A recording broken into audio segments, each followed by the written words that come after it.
All right, boys and girls, welcome back to the drive-through. Here's a great question here. This is one of those examples of when you don't know what to do in math, then move. Meaning don't just sit there.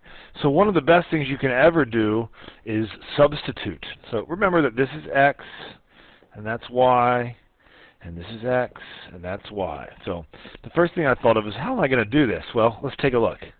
Negative 8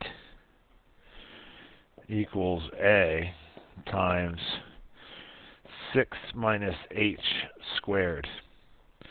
And then I thought to myself, oh, this is going to be a really hard system of equations. Because look, I can't solve this because I have two variables. Okay? So let me write the other one out. And then it was like, oh, this is not so bad after all. So then you write the second one. 0 equals a times 2 minus h squared. Oh, well, this tells us something, okay? Because we know that a is not 0. If a was 0, then this equation would be y equals 0, and it's not, because it's got points. So then what does that mean?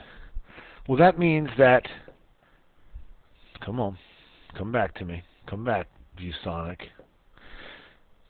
Since a cannot be 0, then 2 minus h has to be 0.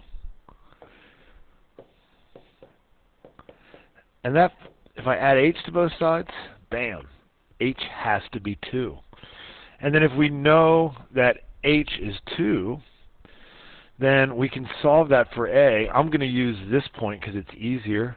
So then you go 0 equals a times 2 minus 2 squared.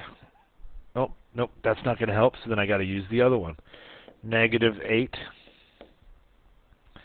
equals a times 6 minus 2 squared. Negative 8 is a times 4 squared. Negative 8 is 16a. Divide each side by 16. And you get a as negative 1/2. We found that h was 2, and therefore the vertex form is y equals negative 1/2 times x minus 2 squared. Great question. Boom!